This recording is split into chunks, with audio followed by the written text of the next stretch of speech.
You're listening to Radio D, the radio language course of Redaktion D.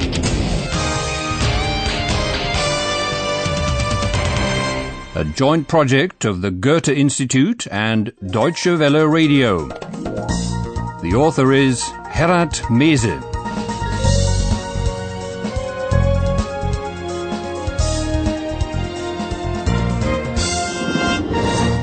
And a warm welcome to episode 12 of your German course Radio D. It's special today. We're going to be answering some listeners' letters. Well, that is, our professor will be. Hallo, liebe Hörerinnen und Hörer. Willkommen Bei Radio D. Radio D. Hörerpost. Okay, let's go straight to the first question.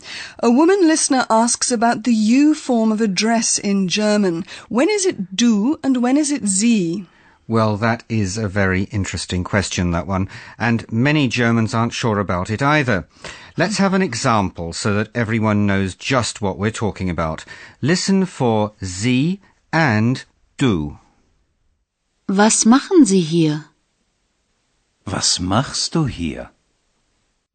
We'll now play you two bits from scenes in which these two questions are asked. You may even remember who said it to whom. Then you can get a feel for when one says du and when one says sie. Was machen Sie denn? Remember, that was the doctor of King Ludwig II. And he, of course, addresses the king very politely indeed. Of course. Yes, of course. And in German, the polite form of you is sie. Eihan, was machst du da? And that was Josephine asking Ayhan what he's doing. And being young, knowing each other and having a lot to do with each other, Josephine and Ayhan are on du terms. Listen to two more examples and pay attention again to the roles of those conversing. Entschuldigung. Entschuldigung. Wer sind Sie? König Ludwig.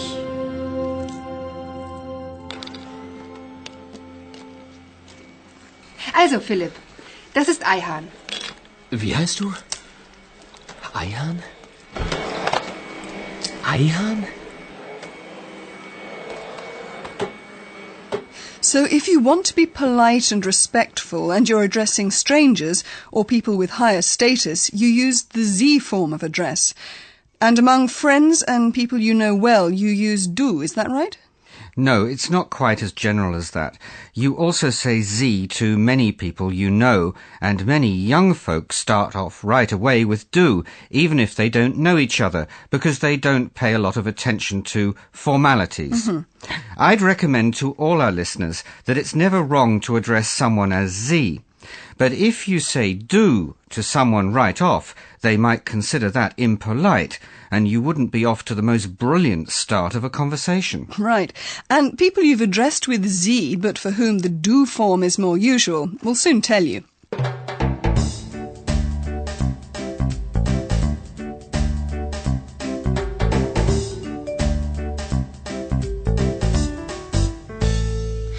Right, the next question from a listener is about how one's supposed to introduce oneself.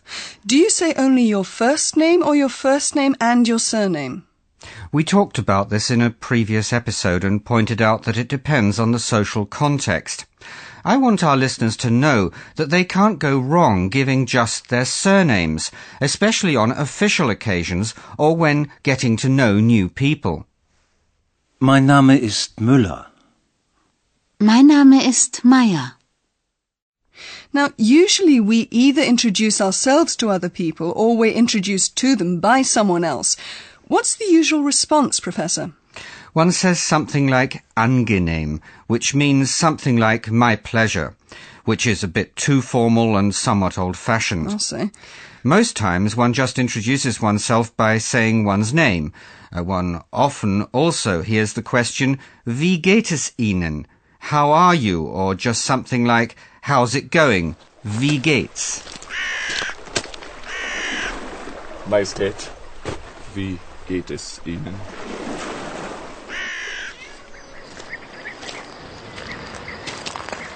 Tag, Hanne. Wie geht's?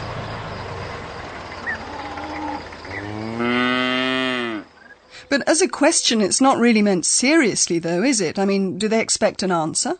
In the context of just meeting someone, it's a more or less empty phrase, and it's answered in kind. For example, good, thank you, danke, gut, or danke und Ihnen, thanks, and how about you? So we're not meant to go into detail about what you happen to be experiencing just at that moment.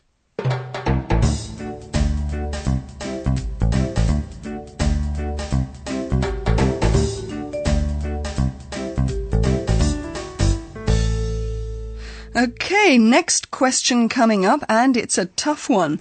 A listener asks about the use of the word denn. No, that's not a tough question. I wouldn't say that. I'd rather describe it as a smart question, though. I'm getting really excited about this one. The listener is asking about the function of denn. That's an unchangeable word belonging with the particles. Partikeln. Whoa, hang on. Before you get too abstract, Professor, let's have a couple of examples for the listeners. Wer bist du denn? Was machen Sie denn? You must have understood the two questions. Who are you? What are you doing? Depending on the context these questions are spoken in, they have different accentuations. In the question, wer bist du? Who are you? The stress might be on the you, du, if one wants to know who someone is. Wer bist du? Also, curiosity or amazement is emphasized if you use the particle denn. For example, when Philipp hears the voice of Kompu for the first time. Wer bist du denn? Ich bin Kompu. You use denn to react to something that was said or done earlier. The response can express amazement or perhaps annoyance. Have a listen again to the example in which the accent is on the verb machen. Was machen Sie denn? Understandably, King Ludwig's doctor is pretty annoyed when the king wants to pull him into the water. Was machen Sie denn? Halt! Halt!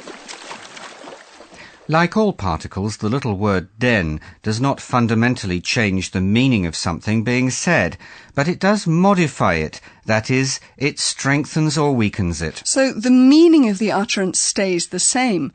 But why do our listeners have to know that? You're right, one understands the sentences without the particles too. Oh. One doesn't have to look long for the meaning, but our listeners should know that there's a lot of these particles in spoken German, and sentences with particles sound much smoother, not so dry. Right. Listen to two more examples. Was ist denn das? Ein Tisch, liebe Sissi?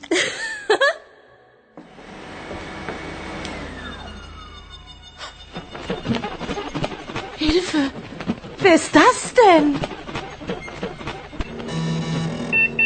Eulalia.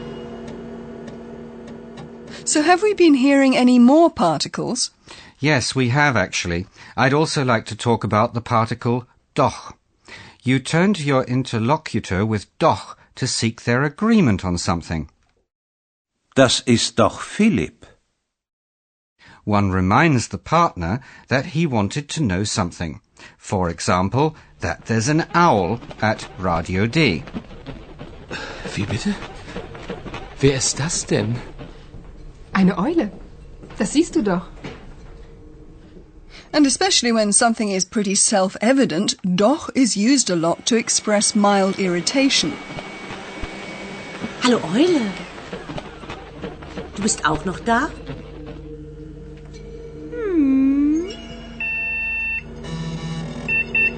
Das ist eine Eule, aber sie heißt Eulalia. Das weißt du doch.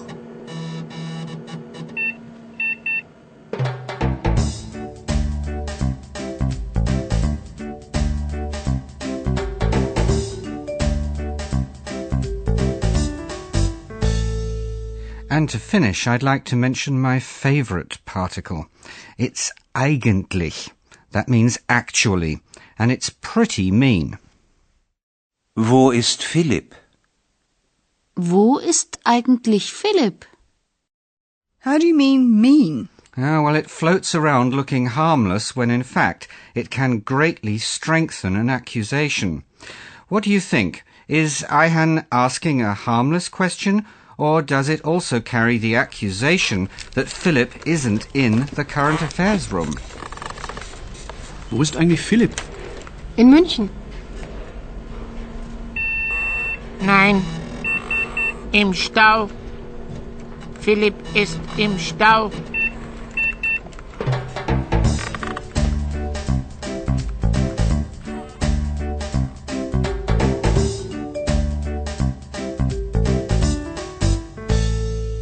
Next question. A listener asks when you use nicht, not, and when nichts, nothing. I don't want to start with an example this time, but I'd rather give our listeners a tip. The two negation words nicht and nichts sound very alike in German, so there's a real danger of getting them mixed up a bit. So how do you avoid it? It's best to learn the examples in context and imagine the situation.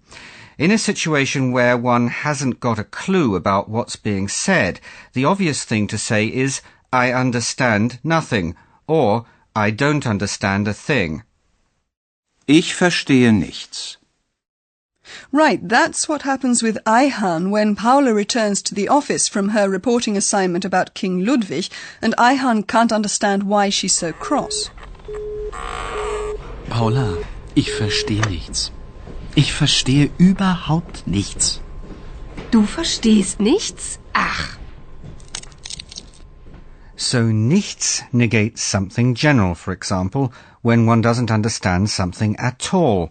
And I suppose there's the same difference in every language between not understanding something at all and not knowing about a specific thing. And in German, the latter is expressed by the word nicht. It always relates to something specific. Or it can simply negate a specific thing. For example, we hear that Philipp is not at the Radio D Current Affairs office when his mother phones him there. Mein Name ist Frisch, Hanne Frisch.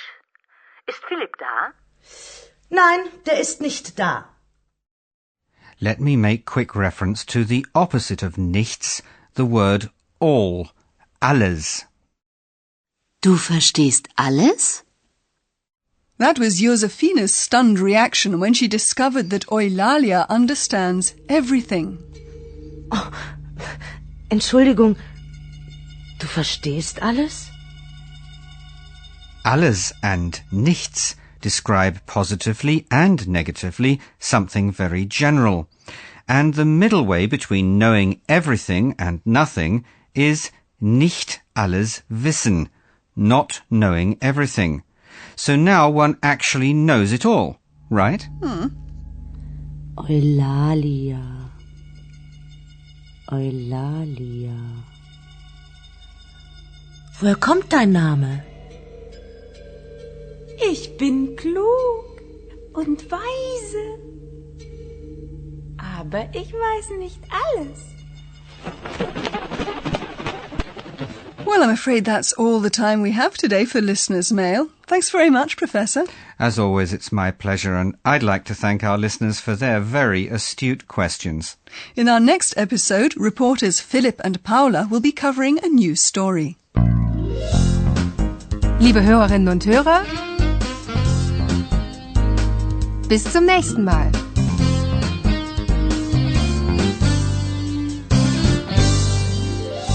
You've been listening to Radio D, a German course of the Goethe Institute and Deutsche Welle Radio. Und tschüss.